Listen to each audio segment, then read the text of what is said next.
Alright everybody, welcome back to We Play Games. I'm Walker and here we are in CK3 After the End with King Golden of Tennessee and the King of the Hills. So this is going to be our second episode in our Figure of Destiny campaign with King Golden of Tennessee. We're just going to play this one character and then whenever we die we'll revert to the beginning of the save file and play somewhere else inside Appalachia. But King Golden of Tennessee in our last episode marched down to Nashville out of the Blue Ridge Mountains and seized the crown of Tennessee for himself. So you can see here the title history. We usurped it just a couple years ago from Chieftain Ellis of Natchez Trace now.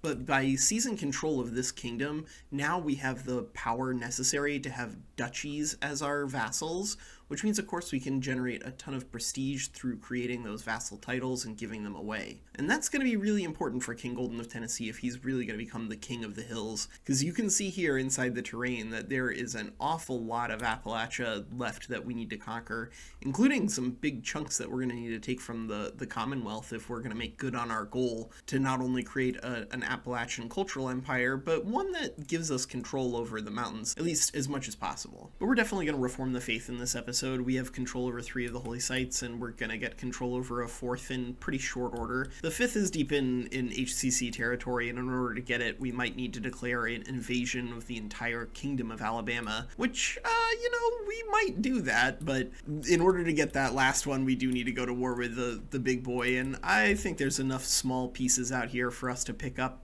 that it makes sense for us to do that. But King Golden of Tennessee has managed to find himself with a lover on one of his hunts out here, and far from just wanting to abandon Yanasi, we're actually going to try to change the religion to be a little more in line with the developing ways of King Golden. So yeah, we're just going to go ahead and start declaring duchy wars here inside of Kanawha. If anybody comes up with anything interesting to resist us, then I'll highlight it, or if there's like a war that we can intervene in and act as the Great Buzzard, because we'll still burn through tons of prestige. Like, even though we're going to be getting a lot of it from title formation out here, Golden needs as much prestige as he can get his filthy hands on. There's no reason King Golden needs to pay attention to this war in clinch. So let's go ahead and go on a hunt, and then we'll show off what an average hunt, air quotes around average hunt, looks like for King Golden. But we're specifically going to take a little detour to Owensboro and bring a cultural ambassador, so that way we can increase our cultural affiliation with the Riverlanders people.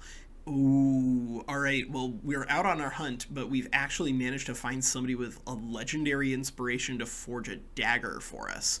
Now, we are a very fearsome warrior, and I'm not sure a dagger is necessarily the sort of weapon that King Golden would care about, but hey, it's what the guy wanted to make. Who am I to say no? Alright, so here, out on our hunt, we're actually going to be able to try to hunt down a boar.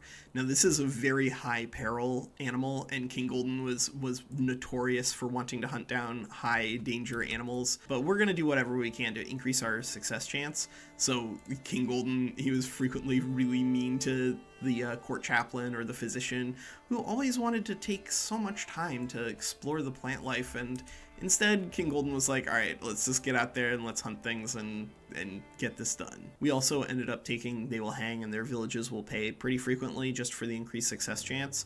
And, it gets us a little bit more in holding taxes, but also critically, King Golden doesn't really care about popular opinion. If the people like him, the people like him. If they don't, they don't. Most of his popular legend as a folk hero after the fact, it comes from his deeds.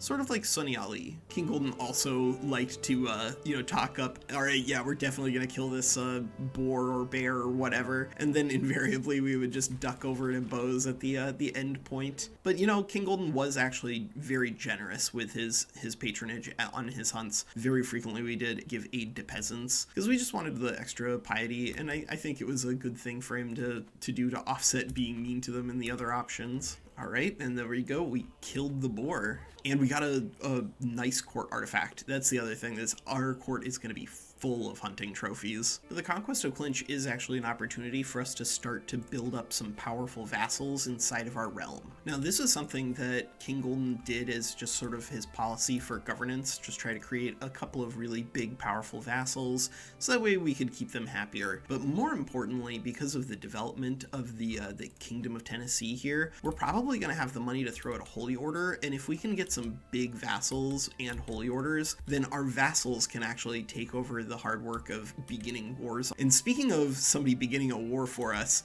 it looks like Old Dominion has in fact attacked Shenandoah for control over this territory of Roanoke.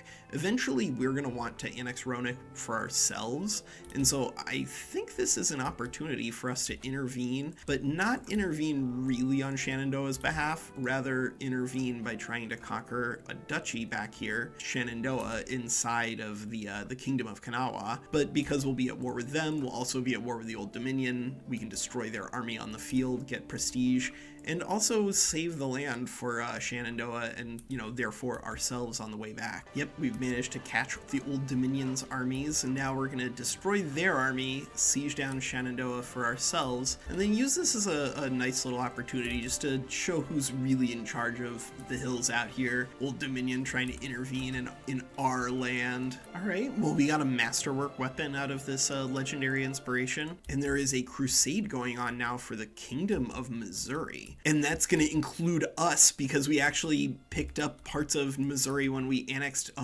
Chieftain Wheeler out here. So I guess we're going to want to finish up with this war in Shenandoah pretty soon, because we're going to need to fight off a crusade, it sounds like. Oh, and of course we have yet another child with Unasi, our lover out here. We're gonna need to fix this up at some point, but that's what the religious reforms of Golden are gonna be about. All right, with the Catholic Crusade on the horizon, we're out here actually besieging St. Louis, and maybe this is the event that causes the Crusade to really fire. Right, is that our troops, the army of King Golden of Tennessee, has just sacked the papal seat, because the papal conclave has now relocated out here to St. Louis, sort of as a way to interact with the greater Catholic world here inside CK3 after the end. But we just sacked the capital, and now it turns out they're gonna call a crusade for Missouri. Now it's only a crusade for Missouri, so in the event that the other defenders and I can't win, we're only gonna lose the Cape.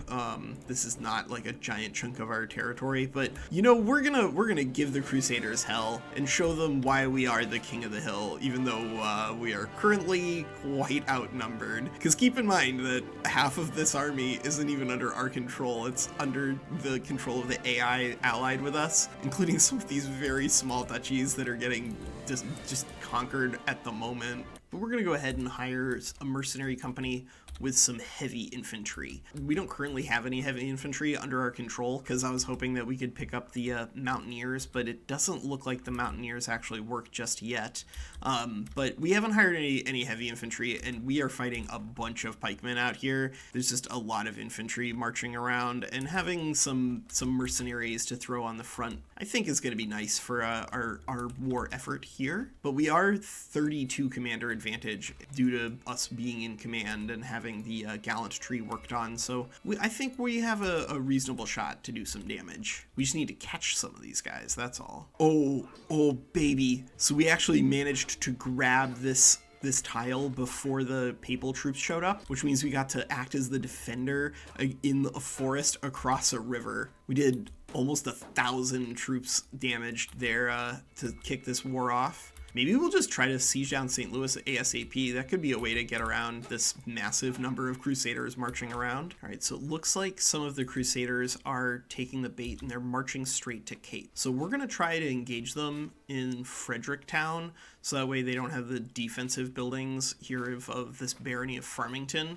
We are gonna be attacking into an army in the forest though, but fortunately we got the drop on them. Yeah, I think we're gonna be able to take these guys out.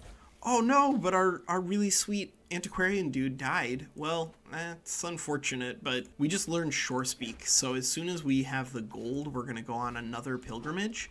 We're gonna pick up enough lifestyle trait points that we can level up in diplomacy, and then we'll take befriend, and then we're gonna transform King Golden from just the Great Buzzard to being the true King of the Hill, because we are going to invite a bunch of really strong Viking warriors to our court and have them just, challenge us in wrestling matches and competitions of strength. And it's totally not that we're just recruiting a whole bunch of champions of very high prowess. We should win this battle, and then hopefully that'll win the war. 100 war score, and now we're just sieging things down, but that's it.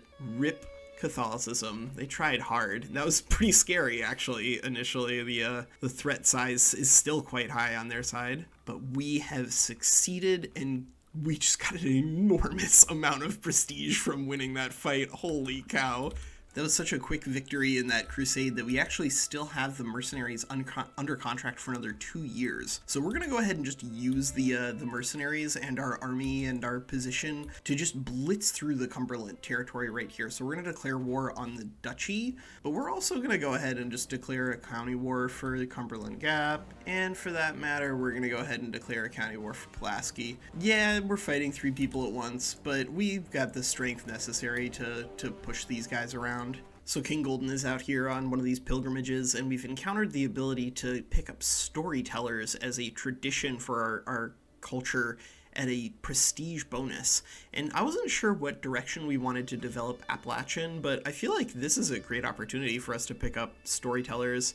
It's maybe bad for our scheme secrecy, but that's okay. I don't mind knowing if people are trying to assassinate us. And now, because of all that prestige we picked up from the Crusade, we can actually set up storytellers as one of our traditions.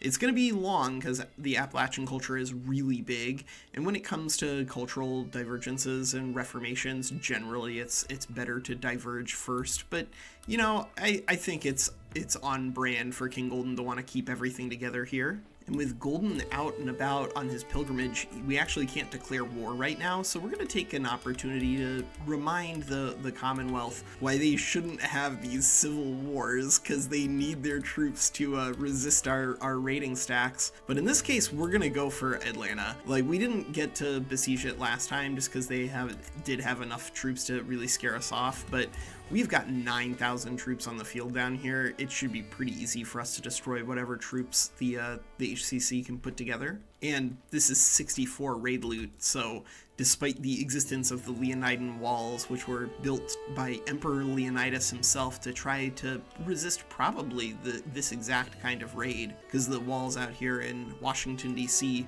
also call out defending against Appalachian and Northern raiders. But we're going to put these walls to the test. But it looks like they are more interested in putting down the rebels than they are in dealing with us. Yep, and we just broke through the walls of Atlanta. All right, somebody has shown up here in our court and actually offers to become our vassal. So we're just going to go ahead and say, sure. Picking up more territory for free is always nice. Though we are, of course, going to need to convert her, and if she refuses, maybe we'll need to revoke that title in the future. It turns out that new vassal actually did follow us into the light, and because she is Appalachian culture, I think we're going to go ahead and defend her against these guys, because it looks like somebody was declaring war on them while we were getting that vassalization agreement in place. We're also going to go ahead and just take control of the High Chiefdom of Kentucky here, because in game in CK3 after the end, there are some of these legendary things that exist from the old world, and one of them is Fort Knox. And this gives you a pretty big bonus to tax income, and there aren't any gold mines anywhere near us, so I think this is our best bet to really supercharge our economy. We're getting pretty close to the requirements I kind of put in place for ourselves before we could reform the church. We just have one more war before we can take control of Spencer, and then we'll be able to form the Kingdom of Kanawha with basically all of its titles under our control. But I think it's time for us to show the Catholic world what they were afraid of. Let's go ahead and raise our army all as raiders,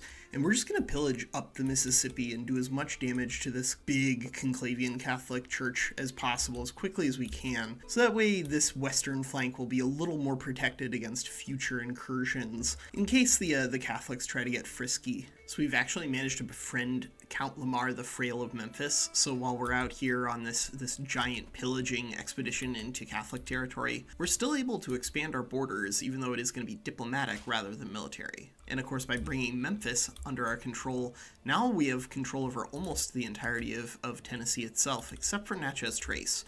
We might have to go back and declare war on him, because this guy, Chieftain Ellis, is the dude whose lands we've usurped and whose place in history we've stolen. But, that's okay.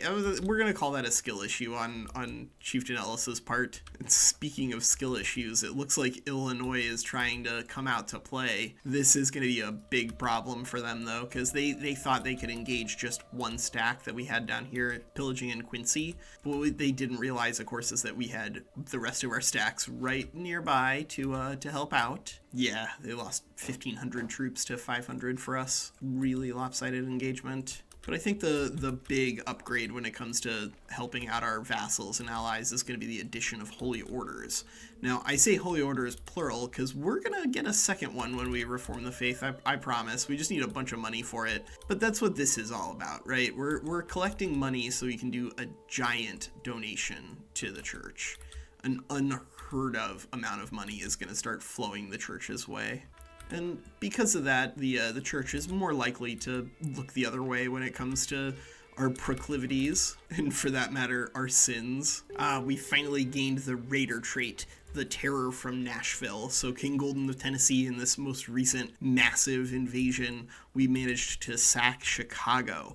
And Chicago is a city that's probably been sacked a couple of times in the CK3 After the End world, but I bet you that most of the time it was sacked by Vikings rather than by Appalachian raiders. This is pretty far from home for our people to have gone. All right, let's take control of the High Chiefdom of the Mon, Spencer, and then we'll call the Council of Nashville, whereby we will reform the Revelationist faith, and that will unlock holy wars for us moving forward, which I think we're probably going to lean on because they're going to be pretty good. We've got 13,000 piety that we're kind of doing nothing with, and I don't mind if other people come out of the woodwork to try to fight us off. I don't think they're going to be able to defeat the King of the Hills, and because we're tribal, we're not even paying anything for all these troops that we're raising up. This is just the nature of the society that the Appalachian people are constructing here in CK3 After the End. If you're tribal and you're a warmonger, you're gonna declare war a lot, but people are gonna get used to that, and it'll be good for their local economy, right? Yeah. King Golden of Tennessee has managed to finally finish off Ellis here in Natchez Trace, and we've taken control of Spencer. So now we have everything that I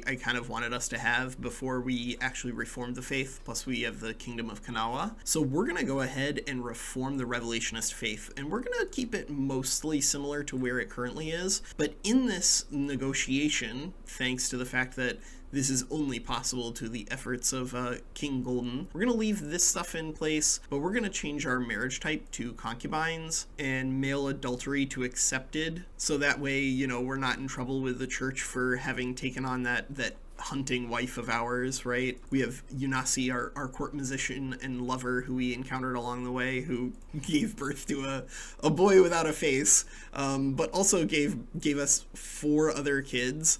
And so we want to legitimize this relationship and legitimize the children down the line if we so are inspired. But we're also going to create a new head of faith title. And specifically, we're going to create a holy order as the new head of faith title, because this is a warmongering revelationism that we are building here in CK3 After the End, but also because this gives us access to a second holy order for our faith, like super duper quickly. And we've got this brand new faith. Oh, and for that matter, a brand new wife or pseudo-wife. And for that matter, we did capture Princess Marianne of Illinois while we were out fighting against the Catholic Church. So sure, she'll become our concubine as well. Ooh, it looks like our grand raid into Alleghania has unleashed a civil war. It looks like the guys here are not terribly happy that they weren't able to defend against us. But that's too little too late, because now we're going to start declaring holy wars. And I'm not afraid of what Galvanist troops Queen Alleghania can put together to resist us. We're going to take control of Pittsburgh. All right, we've actually moved into Pittsburgh and captured the queen while besieging the capital. So she's not only going to lose her capital to us, but this is going to make it virtually impossible for the loyalists to win this civil war here. So there's going to be a new ruler in Alleghania, which means, of course, that the truce that we had established with Sinus Wilma will be off, so we can turn around and launch yet another attack and probably take the Duchy of Allegheny. All right, so we've conquered Pittsburgh, so let's use this as an opportunity to introduce one of our sons to the world.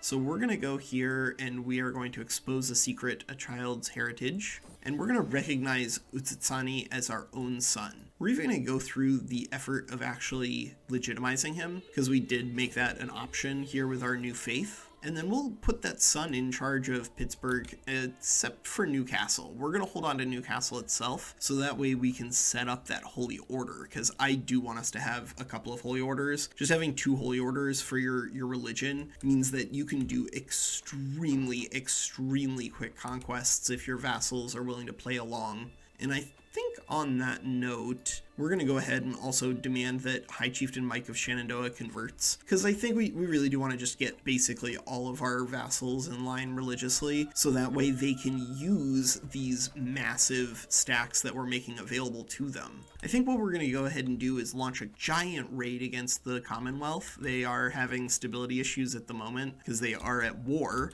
but this will also give us an opportunity to do a really nice big pilgrimage with King Golden of Tennessee. This will of course be our first pilgrimage post the creation of the Revelationist faith. So I think this is going to be a nice way for him to show the religion off to the world. But more importantly, the religious icon that we're going to be going after is here in Pensacola, and that's currently in the Kingdom of Alabama, mostly under the control of the Commonwealth. So what we're going to be doing here is supposed to be just a religious pilgrimage, but what we'll really be doing is scouting out the borders of the HCC from one way, while our troops pillage down their territory in the other direction. And then of course, once the king comes back home, we can launch a great holy war. So yeah, let's go on a pilgrimage. It's a totally peaceful thing. So King Golden is gonna fire his caravan master for being too slow. Sorry, Earl Dean, at least you're still the court physician. But we are gonna go ahead and set up a course where we're going all the way through Jackson, through Mexico City, and through Chichen Itza itself. And so this is going to be a really big pilgrimage, so that's hopefully going to make it so the Commonwealth doesn't know what's coming. It'll also give us plenty of time to do, some hardcore raiding to build up our wealth, because we are going to need a gigantic amount of money to create a new empire. We can found a new empire with 2 kingdoms, but we'll probably want to do it with 3, so that way we don't need an infinite realm size. 80 is still a really big empire that you're putting on the map. But that means we're going to need at least like 1,500 gold for title creation alone. So yeah, we're going to need to do some pretty big scale looting into the Commonwealth territory. But let's see how this pilgrimage turns out. Of course, so King Golden, he's built up a really bad reputation for himself, very high dread. So any opportunity we're going to take advantage of to just keep that dread high, we're going to do it. And that's going to be one of the things that's really important to the diplomacy here for this kingdom. People didn't want to mess around with him because he developed a very bad reputation. Tell me if there are any other conquering warlords that reminds you of. And we even got a book with an increased health bonus. That is really, really nice, because that's another thing that's going to be like critically important to the development of a state here. There are a lot of conquerors who die in their, young age, because that's the way warfare works. But if you manage to have a conqueror who lives for a long time, that can be really, really good for political stability, at least in a short term. That's one of the reasons that the Mongols were so successful. And we're going to go ahead and just take money from this roadside shrine. We're not zealous, so I don't see any reason for us to pass that up. And that's one of those things where it's pretty clear why we reformed the faith. It's just to legitimize our illegitimate children. But we have a religious veneer. And I cannot believe that one of these little guys out here is actually trying to raid us. I mean, I guess our entire army is down here in Commonwealth territory, and these are vassals that I'm not really interested in defending, but still rude. But now we're even going to take advantage of these small rivers along the coast of the Commonwealth and take advantage of the fact that we can move all along this without suffering attrition. So we just had to pay a little bit of attrition to cross through the center of the HCC, but now there's a brand new spot for us to pillage. So we got a promise of grotesque monsters while we were out here walking around, but I think we're going to go ahead and keep this movement speed bonus, so that way we can just push through this pilgrimage ASAP. Plus 20% is very nice, and because we're athletic, we have good ways to pay out stress. A 24 marshals, 16 prowess character is asking for our help out here in Mexico to look for a marvelous fountain with healing properties. So we'll go ahead and join him in on this. So we're just gonna see if we can recruit this guy. We'll kill the beast. Yep, we killed the beast. And now we have a really cool knight who's joined us all the way from Mexico. Oh yeah. All right, so we can get a vengeful omen with a slight intrigue bonus and hostile scheme power, and therefore allow us to start a war of the shadows. And mind you, King Golden of Tennessee has no penalties to intrigue. We don't have a great intrigue stat, but this is an opportunity for us to start destabilizing the realms near us through assassination. Alternatively, we could pick up Combat Omen with a giant monthly martial lifestyle experience points bonus. That would be really good, except that we've basically worked through most of the lifestyle stuff in martial that we need. We only have 2 more picks that I'm excited to take, and then we could potentially just switch over to working on medicine and gym junkie. So yeah, I think we're going to take a Vengeful Omen here, because it is the thing that causes us to lose stress, and now we can start assassinating people. Speaking of which, Alleghania did indeed overthrow their ruler, so once we're back, I guess we'll attack Alleghania before we go for the Commonwealth. I mean, we brought all this money to actually spend it, so we're just going to give away a bunch of gold and recruit a pilgrim company to this giant pilgrimage. It'll spend a little bit of our speed in exchange for slightly higher safety, but I think that's worth it at this point, because we've increased our speed quite a lot. Well, it's a good thing we picked up the murder perk here, because High Chieftain Mike has called in that obligation we offered him to convert him, and is now trying to force his way onto the council despite having 4 stewardship. So yeah, let's deal with this new air quotes steward, Mike. You should have used your hook for lower taxes, man. Like, I wouldn't have killed you over that, but 4 stewardship does not give you a long life, I'm afraid. Ooh, our pilgrimage is going to continue, and I am not going to actually go back. We are gaining ill, but because our religion has faith healing, as long as we can make it to the holy site, we'll get healed miraculously. Now, we won't get miraculously cured. I still haven't figured out how to make that trigger, but it does seem that you can't cure like losing arms and legs with miraculously healed or with faith healing. But you can still cure some nasty things like pneumonia, and I imagine maybe even the Black Death, although I've never played it that deep. There it is, we've lost the trait ill on our pilgrimage, and faith healing ways have kept us healthy so we can keep burning down. Look at this. Look at this devastation to the HCC. So we just like completely annihilated most of South Carolina and northern Georgia here, but we aren't going to turn the wealth against them just yet. We are going to, as I said, attack Alleghania, and then we'll turn around and deal with them. Oh, and we're even going to make an effort at a translation here. Now, King Golden of Tennessee has become a little bit of a polyglot, but no, it doesn't look like we picked up Scholar. But we have now learned 4 other languages, which is going to be really helpful when it comes to keeping this empire in check. All right, so now we've returned from our pilgrimage. We've got tons and tons of gold on hand and an enormous amount of prestige. Let's go ahead and take out more of Alleghania here. Then that leaves open Deitschrei, and then from there, maybe we'll even keep going north. Maybe we'll see as much of the mountains as we can conquer, because there's a lot of time potentially available to King Golden of Tennessee. He's 47, and he's still in good health, and we haven't even started to work down the Gym Junkie tree just yet. All right, High Chieftain Mike, are you gonna be our first target? Yeah, all right. We murdered him, and no one's the wiser. So now we might even start a campaign against, low intrigue characters out here that we might be able to assassinate, people who aren't particularly popular. Oh, speaking of not particularly popular, the Commonwealth is in a death spiral. Oh no, Commonwealth. Well, we'll be there. We'll be there very soon, I promise.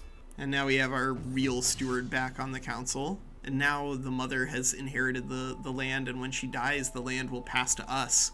So wow, we got a real 2-for-1 there. And now we're just gonna try to hunt down whatever we can of Alleghenia's army. Yep, we're gonna destroy part of their stack there.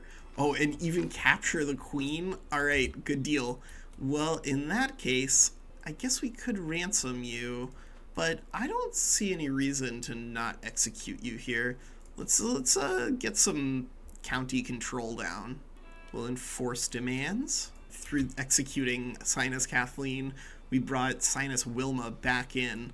This is going to be scary for Hudsonia, too. They're also, like, in-game used to people trying to raid them all the time, but they're used to the people raiding them all the time being occultists. So as we conquered Allegheny from the Kingdom of Alleghenia, or at least, what remains of the Kingdom of Alleghenia, one of the little parts of the Kingdom of Hudsonia declared war on us, or rather on Alleghenia. So we inherited that holy war, and we actually managed to capture the wife of the guy who had been attacking us, and she's a genius. So we're gonna make her into a concubine of ours and see if we can have a like super child here for King Golden. He's 48 and he already has 10 kids, so it's unlikely, but a Herculean genius is a pretty good heir to set yourself up with if you're gonna be playing it out. And so we're gonna do that, because I think you'd do that too if you were a player at home. And now we've unlocked the strategist tree and the gallant tree entirely in our martial experience points. So we're going to go ahead and switch over probably to scholarship initially and then into medicine eventually. But we're going to use scholarship and gym junkie to just try to keep ourselves alive as long as humanly possible for King Golden.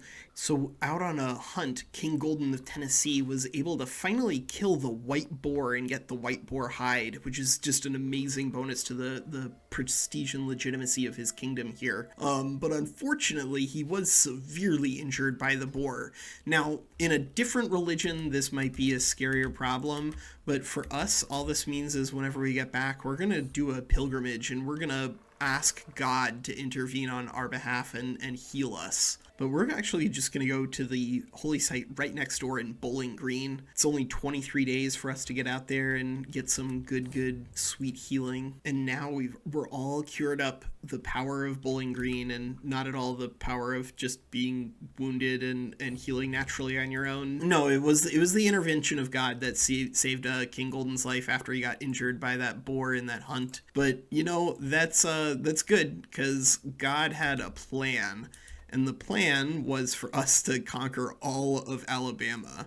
Now, that's going to be weird because it's going to leave Magnolia over here under the control of the Commonwealth and on the outside of this border. But, border gore aside, there's a holy site for us right here in Pensacola, and we only get one holy war. Maybe we'll do a follow-up invasion of the Commonwealth in a future part of King Golden's life. But I think this Grand Holy War needs to go now, because there's a succession here inside the Holy Columbian Commonwealth, and it looks like a military faction installed a new emperor. The power structure is really, really weak. They only have 200 footmen as their men-at-arms. So, thanks for succeeding to the new title. Hope you have a good time. The Commonwealth actually just marshaled its troops right up near our border along Asheville, where our old capital was. So that's actually good, because now we can send our other troops without siege weapons up there to do something to advance this war score. Because we don't really need to do anything other than destroy their army a couple of times and siege some things down in order to take this kingdom. They really are extremely weak at the moment, and that's how you can do well as a tribal character. If you can attack someone when they're having issues, it can make your life a lot easier. 50% war score, and now they're down to 200 troops. Oh boy. And their walls on their, oh my god, they must have elected somebody who was just really popular and didn't actually have like any real base of power, or maybe they elected him because they thought that he was going to be weak and therefore easily manipulated. But the Holy Columbian Commonwealth has done a 180 and has restored the Guy faction to control, which brings their troops back into field. So now we actually need to wipe another Commonwealth army out, but hey, that's the way the wheel goes, I guess. This feels very much more like Byzantium getting attacked by the Turks than the Holy Roman Empire being attacked by Saxons at the moment. This is going very, very badly for them politically. Oh my god. Oh, hey, speaking of God, here's some money. Give me a nice perk. Possessed? Okay, well, King Golden of Tennessee, on his invasion of the Commonwealth here, has decided that this was actually a holy message, a mission from God that actually caused us to invade, and God talks to us directly, so, yeah, we're gonna go ahead and utilize that. This is a virtuous trait to revelationists. It's a health penalty, but if we work our way down the medicine path, we can offset a couple of those, and I like having possessed around. I think it'll make King Golden really fun. Oh yeah, let's take generational belligerence too. Proceed efficiency, casus belli cost. I mean, neither of those are going to be huge for us right now, but those will be nice for any empire that would exist afterwards. Yep, there's the Commonwealth trying to put together their army after their defeat, but I don't think that's where you want to raise them, friend. Our army can find you. Yep. And there we go. Gonna destroy the Guy faction that's now in control. And between that and the siege and the fact that now we have the Peacemaker perk, so we can actually end wars at 90 war score rather than 100, the HCC is willing to throw it in. So we just seized the entire kingdom of Alabama. Let's go. All right, so let's go ahead and redistribute this. I think what we're going to do is probably give away some of the land to like the knights that we've been inviting into court, but we'll make sure that they're the right religion before giving land away. I don't want to give anything to old revelationists if we don't have to. And critically, a bunch of these guys are our friends already, and so that's going to make the diplomacy with them just a lot easier. Even when they're really mad at us, they're still pretty likely to be okay, although we're going to be giving a lot of things away to minority rulers, and therefore conversions are going to tick them off. All right, let's go ahead and give the boy named Sue control over this northernmost part of true Appalachia territory, right? Because this is Appalachian, and he's been with us basically the entire time. He's a known murderer at this point. Oh my god, what a death list for Chieftain Sue. But he was on the battlefield quite a lot, and I think this is a good way for him to show himself off and gain the attention of the king. And now he's fine health. He might have time to create a little dynasty for himself. Boom, and just like that, we've brought the holy site of Pensacola under our control. And that gives us knight effectiveness plus 10% and plus 4 on maximum battle roll. So yeah, what the work the Commonwealth is trying to put together and expanding westward, it's definitely scary. I mean, this is a lot of land they have under their control, but we just did them a massive blow. This is going to be huge to their prestige and legitimacy. Not to mention put us a lot closer to being able to found a new empire. We're at 67 out of the 80 realm that we need in order to found the empire, assuming we can get another kingdom title. But given that we just took an entire kingdom, that seems like it should be doable. And so far, Court Chaplain Opie, he's still kicking. His health is now poor, so he might die, but he's been doing an incredible job of converting people within this new realm that we're building, just watching the religion spread like wildfire.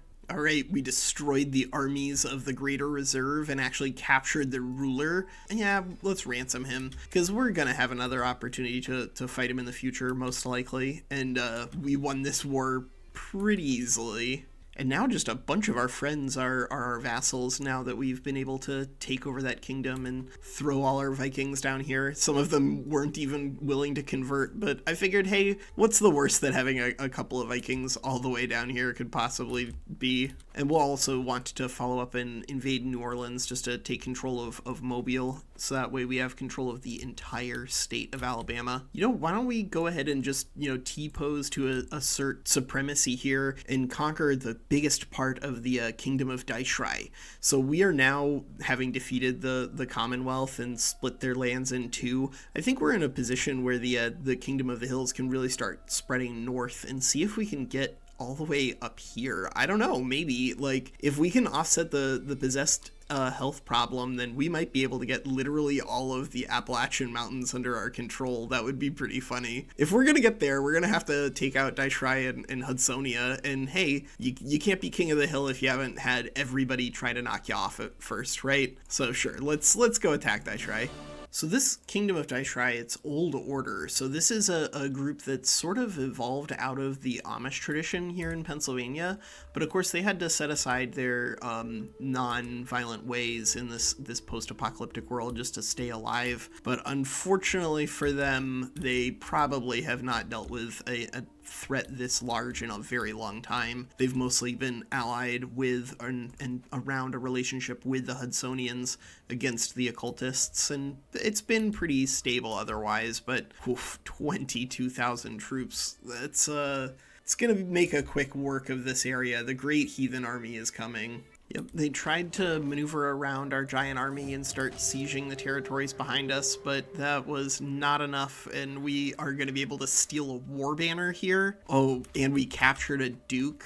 All right, well, we're going to ransom him because gold really is starting to become a precious resource for this kingdom, because we're very close to being able to form the empire. That'll probably be the end of this episode, and then we'll see the old man on the mountain and see how old King Golden can actually make it. But there we go. We conquered Upper Susquehanna, and we'll go straight for Hudsonia for the Finger Lakes. Now, in the meanwhile, while we're out here attacking Hudsonia, it does look like some of the peasants are going to try to rise up against us, but again, this is going to be a pretty easy wipe. We can send half of the army to just do the sieging. Well, that's if we let them stick around. It might make sense. Yeah, whatever. Let's just go destroy their army.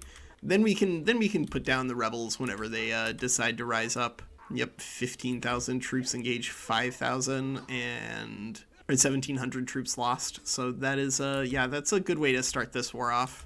And thanks to our Peacemaker perk, we actually could sue for peace with Hudsonia right now, but, we got an opportunity to wipe their army out. I don't see any reason not to take it. Ah, and there are the peasants. Looks like they're down here in Kentucky. Our army was positioned to reinforce Hudsonia if needed, but this is close enough.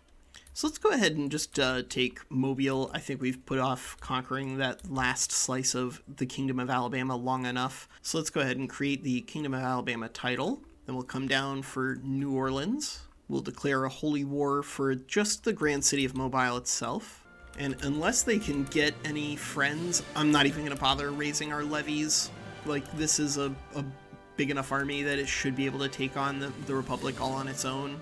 Ooh, and the Commonwealth has indeed disintegrated. It looks like that Kingdom of Magnolia that had grown so large under its vassalage and protection has declared its independence at the same time that we're out here taking control of Mobile. Well, that is going to be quite a turnaround for the Commonwealth. Yep, destroyed their army, captured their ruler. We can even ransom him if we want a little bit of extra gold, but we're going to get plenty of extra gold from raiding. I'm not even going to bother, because now we are going to become the king of the hills.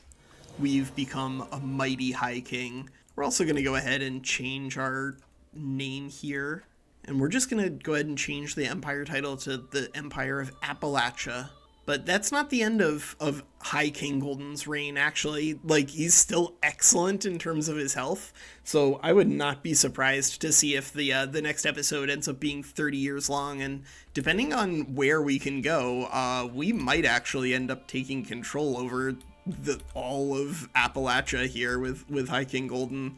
Things are just going well for him. He's having good breaks, and maybe these civil wars are assisted with our raiding and invasions, but they're certainly making things hard on themselves with all their instability. But that's because God wants us to be successful with High King Golden, right? Yeah, that's it. All right, that's Walker. Take care.